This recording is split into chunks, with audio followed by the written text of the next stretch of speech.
أبيات مختارة من قصيدة للمسيح الموعود عليه السلام في مدح سيد المرسلين وخير الأنام محمد المصطفى وأحمد المجتبى صلى الله عليه وعلى آله وسلم.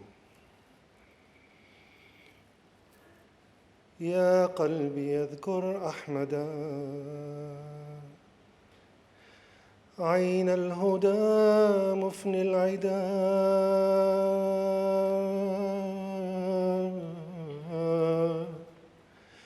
برا كريما محسنا بحر العطايا والجدى، بحر العطايا والجدى.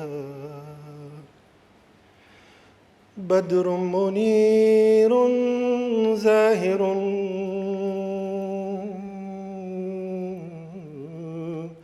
في كل وصف حمدا، إحسانه يصبي القلوب وحسنه يروي الصدى. الظالمون بظلمهم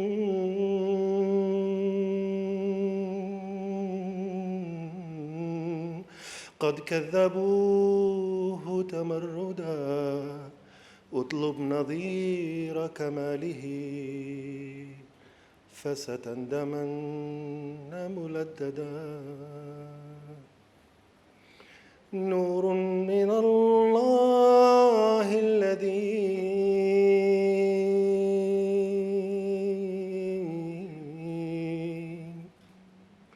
أحيا العلوم تجددا، المصطفى والمجتبى والمقتدى والمجتدى. جمعت مرابيع الهدى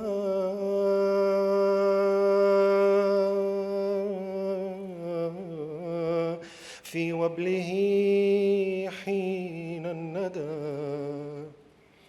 لله حمد ثم حمد قد عرفنا المقتدى.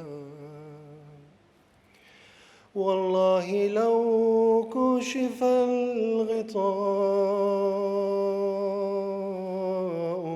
وجدتني عين الهدى، ونظمت في سلك الرفاق وجئتني مسترشدا.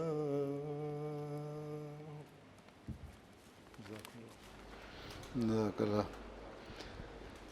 اردو میں مضموم کلام حضرت مسیح علیہ السلام. اس کا پہلے ترجمہ ہوگا. عطا محمد زاہد صاحب ترجمہ.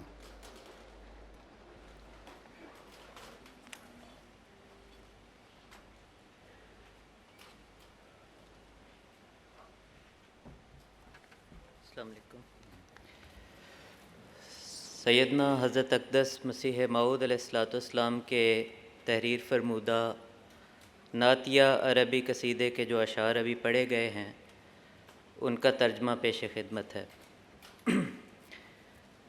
اے میرے دل، احمد صلی اللہ علیہ وسلم کو یاد کر جو ہدایت کا چشمہ اور دشمنوں کو فنا کرنے والا ہے، جو نیک، کریم اور محسن ہے اور عطا اور سخاوت کا سمندر ہے. وہ 14ویں کا روشن چاند ہے جو روشنی بخشتا ہے، اس کی ہر بات قابل تعریف ہے. اس کا احسان دلوں کو موہ لیتا ہے اور اس کا حسن آنکھوں کی پیاس بجھا دیتا ہے. ظالموں نے اپنے ظلم کی وجہ سے سرکشی کرتے ہوئے اسے جھٹلا دیا ہے. تو اس کے کمال کی نظیر تلاش کر کے دیکھ لے، یقیناً تو حیران اور شرمندہ ہوگا اور تجھے اس کی نظیر نہیں مل سکے گی. وہ اللہ کا نور ہے جس نے علوم کو نئے سرے سے زندہ کر دیا ہے. وہ برگزیدہ اور چنیدہ ہے اور امام و مقتدا اور سرچشمہ فیض ہے. الحمدللہ ثم الحمدللہ کہ ہم نے اپنے امام و مقتدا کو پہچان لیا ہے۔ اللہ کی قسم اگر پردہ اٹھایا جائے تو تو مجھے چشمہ ہدایت پائے گا اور تو میرے ساتھیوں کی لڑی میں پرو دیا جائے گا اور میرے پاس ہدایت کا طالب ہو کر آئے گا۔